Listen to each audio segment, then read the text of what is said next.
خدا باپ کے زندہ و جلالی کلام میں سے زندگی برا کلام، متی رسول کی انجیل اس کا 28 باب 1 سے 20 آیت مبارکہ تک۔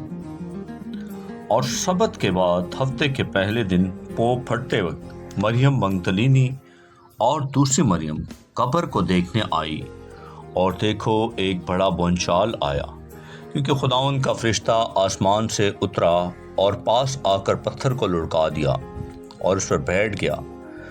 اس کی صورت بجلی کی مانند تھی اور اس کی پوشاک برف کی مانند سفید تھی، اور اس کے ڈر سے نگہبان کانپ اٹھے اور مردہ سے ہو گئے۔ فرشتہ نے عورتوں سے کہا، تم نہ ڈرو، کیونکہ میں جانتا ہوں کہ تم یسوع کو ڈھونڈتی ہو جو مصلوب ہوا تھا۔ وہ یہاں نہیں ہے، کیونکہ اپنے کہنے کے مطابق جی اٹھا ہے۔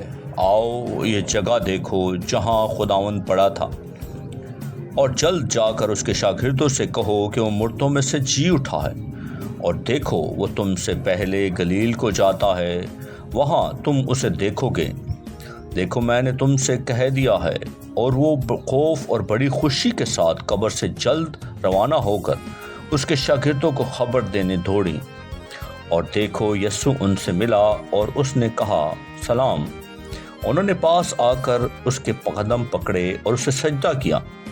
اس پر یسوع نے ان سے کہا، ڈرو نہیں، جاؤ میرے بھائیوں سے کہو کہ گلیل کو چلے جائیں، وہاں مجھے دیکھیں گے۔ جب وہ جا رہی تھی تو دیکھو پہرے والوں میں سے بعض نے شہر میں آ کر تمام ماجرا سردار کاہنوں سے بیان کیا، اور انہوں نے بزرگوں کے ساتھ جمع ہو کر مشورہ کیا اور سپاہیوں کو بہت سا روپیہ دے کر کہا کہ یہ کہہ دینا کہ رات کو جب ہم سو رہے تھے اس کے شاگرد آ کر اسے چرا لے گئے، اور اگر یہ بات حاکم کے کان تک پہنچی تو ہم اسے سمجھا کر تم کو خطرہ سے بچا لیں گے۔ بس انہوں نے روپیہ لے کر جیسا سکھایا گیا تھا ویسا ہی کیا، اور یہ بات آج تک یہودیوں میں مشہور ہے۔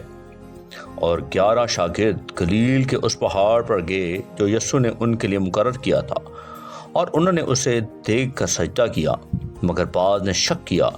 یسوع نے پاس آ کر ان سے باتیں کی اور کہا کہ آسمان اور زمین کا کل اختیار مجھے دیا گیا ہے، بس تم جا کر سب قوموں کو شاگرد بناؤ اور ان کو باپ اور بیٹے اور روح القدس کے نام سے بپتسمہ دو، اور ان کو یہ تعلیم دو کہ ان سب باتوں پر عمل کریں جن کا میں نے تم کو حکم دیا، اور دیکھو میں دنیا کے آخر تک ہمیشہ تمہارے ساتھ ہوں۔ آمین۔ کلام کے پڑھے اور سننے جانے پر خداوند کی برکت ہو، خداوند کا شکر ہو۔ آمین۔ اس زندہ اور جلالی کلام کو زیادہ سے زیادہ شیئر کریں تاکہ لوگ سن کر برکت پائیں۔ آمین۔